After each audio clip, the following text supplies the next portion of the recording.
नमस्कार साथियों, एक बार फिर से आपका स्वागत है मेरे इस चैनल पर जिसका नाम है ज्योतिष प्रज्ञा विद संध्या। और मैं संध्या आपका स्वागत करती हूँ। आज हम दर्शकों बात करेंगे ग्रहों के अंश के बारे में। काफी लोगों ने मुझसे सवाल किया कि ग्रहों के अंश क्या होते हैं, जो उनके आगे डिग्रीज लिखी हुई होती है हर राशि में, उसका क्या मीनिंग होता है, तो उसके बारे में आज हम चर्चा करेंगे। तो यह मेरा वीडियो एंड तक जरूर देखिएगा। पसंद आए तो लाइक और सब्सक्राइब जरूर कीजिएगा। जैसा कि आप सबने पढ़ा होगा मैथ्स में कि हम एक पॉइंट रखते हैं, उसका मान O है, उससे हम अगर सीधी रेखा खींचते हैं, माना वो X है, तो जब हम उस O से X से जब पूरा सर्किल बनाते हैं तब वह 360 डिग्री कोण पे बनता है। तो ये 360 डिग्री पूरा एक गोलाकार वृत्त है। तो इसी तरह हमारा सौर मंडल, इसी तरह हमारी पृथ्वी, इसी तरह और भी ग्रह, तो पूरी दुनिया जैसे कहते हैं ना गोल है। तो 360 डिग्री ज्योतिष में एक एंगल माना गया है। तो हर ग्रह का वह मान होता है। तो उसमें जो 12 राशियां हैं हमारी, मेष से लेकर मीन तक, उन सबको डिवाइड किया गया है। तो 360 डिवाइड बाई 12 जो 12 राशियां हैं, तो 30 डिग्री मान आता है। तो हर राशि का मान 30 डिग्री आता है। तो अब उसमें जिस तरह जातक जन्म लेता है कि मेष, उसका जन्म लग्न में मेष राशि में सूर्य है, चाहे वृषभ में है, चाहे कुंभ में है, या किसी भी राशि में है, और दूसरे ग्रह किसी भी राशि में है, तो उनके आगे एक डिग्री लिखी होती है। वह डिग्री एक्चुअली उस समय जन्म समय के पंचांग के द्वारा देखी जा सकती है। तो पंचांग से वो डिग्री निर्धारित हो जाती है कि आपके जन्म के समय वह कितने डिग्री अंश पे था।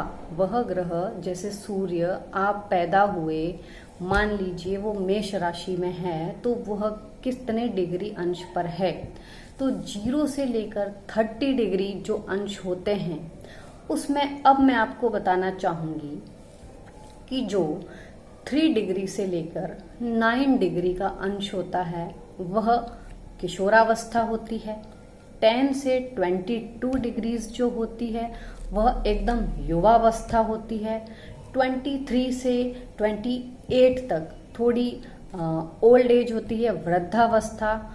और जो 29 से लेकर 2 डिग्री तक है वह मृत प्राय होते हैं। एक्चुअली उनका कोई भी मीनिंग नहीं है, या उसके कहने की उसका कोई महत्व ज़्यादा नहीं रह जाते हैं, मरे हुए के समान वो ग्रह हो जाते हैं। जैसा कि इंसानों में होता है, जब बच्चा छोटा होता है, फिर धीरे धीरे किशोर होता है, फिर युवा होता है, फिर वृद्ध होता है, और एंड में उसकी मृत्यु हो जाती है। तो इसी तरह यह ग्रह होते हैं। तो ग्रह जब एक राशि में एंटर करते हैं, उस समय वह एकदम अपनी छोटी अवस्था में होते हैं, 0 डिग्री के आसपास। तो वो मेष राशि में अगर सूर्य ने एंटर ही किया है तो उसकी डिग्री कम होगी। अगर उसका काल निकल गया है, मेष राशि में वह 15 डिग्री के आसपास है, इसका मतलब कि वह यंग एज का है। और उसके बाद अगर मान लीजिए वो 25 या 27 डिग्री पे है तो थोड़ा ओल्ड एज का है। और 0 से 1-2 डिग्री यानी कि वह मृतक अवस्था में है। और इसी तरह जैसे इंसान भी बाल्यावस्था, वृद्धावस्था में काफी अधिक कुछ नहीं कर पाता, परंतु अपनी युवावस्था में वह बहुत से कार्य करता है, उसमें स्फूर्ति होती है, चुस्ती होती है। तो उसी तरह इन ग्रहों में भी होता है कि अगर वह बाल्यावस्था के हैं तो वह इतने शक्तिशाली नहीं रहते हैं, और जैसे ही वह किशोरावस्था से युवावस्था में जाते हैं तो वह ग्रह शक्तिशाली बन जाते हैं। तो ये जिस तरह से ग्रह बैठे हैं और उनकी डिग्री उसके आगे निर्धारित है, तो अगर वह अपने शुभ राशि में बैठे हैं, शुभ स्थान पर बैठे हैं, जैसे उच्च के होकर बैठे हैं, सूर्य मेष राशि में उच्च के हैं, और अगर युवावस्था के हैं तो वो ग्रह बहुत अधिक बलाबल वाला माना जाएगा। वह अपने शुभ कार्यों में बढ़ोतरी कर देगा। और अगर वही युवावस्था का ग्रह है परंतु नीच होकर बैठा है, अपनी नीच राशि में है, तो वह उसके विपरीत असर देने लग जाएगा, क्योंकि उस समय उसमें ताकत बहुत अधिक होती है। तो जब अधिक ताकत होती है तो वो उसी के अनुरूप कार्य करता है। अगर वो अच्छे राशि में बैठा है, मित्र के साथ बैठा है या उच्च राशि में बैठा है तो वो अच्छा फल देगा, और इसके विपरीत अगर वो नीच राशि में बैठा है तो वो उसी समान अपने फल देगा। तो कहने का मतलब ये है कि जब वह ग्रह बाल्यावस्था में होता है तो वह कम प्रभावशाली होता है, किशोरावस्था में उससे थोड़ा अधिक, युवावस्था में बहुत अधिक फल देने वाला होता है, वृद्धावस्था में कम, और मृतक अवस्था में बिल्कुल भी ज्यादा बलशाली नहीं रहता है।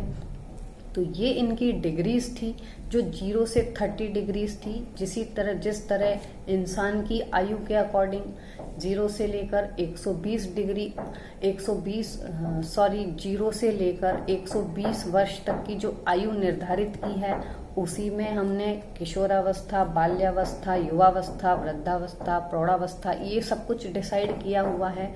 तो उसी के अनुसार इंसान भी कार्य करता है और उसी के अनुसार यह ग्रह भी कार्य करते हैं कि जब ये अपनी कम डिग्रीज में होते हैं तो इनका असर कम होता है, और ये अगर अधिक डिग्रीज में होते हैं तो अधिक, और जब यह वृद्धावस्था में होते हैं तो इनका प्रभाव फिर कम हो जाता है। तो ये था इन ग्रहों के अंश और डिग्रीज का महत्व।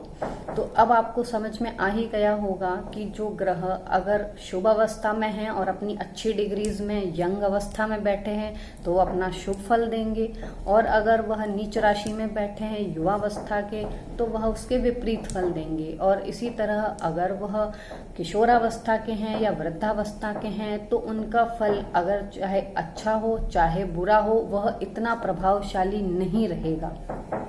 तो इसीलिए बलाबल को बढ़ाया जाता है। अगर शुभ ग्रह होता है, अच्छी डिग्रीज अगर नहीं है पर वो अच्छे स्थान पे बैठा है तो हमें उस ग्रह को बल दिया जाता है, और अगर वह खराब स्थान पे बैठा है या खराब करने वाला ग्रह है और वो बिल्कुल युवा अवस्था का है तो उसके बल को घटाया जाता है। तो ये था ग्रहों का बलाबल जो कि आज मैंने आपको समझाया। आशा करती हूँ आपको अच्छा लगा होगा मेरा ये वीडियो, और आगे भी मैं इसी तरह की छोटी छोटी जानकारियाँ लेकर आपके सामने हाजिर होती रहूंगी। तब तक के लिए नमस्कार।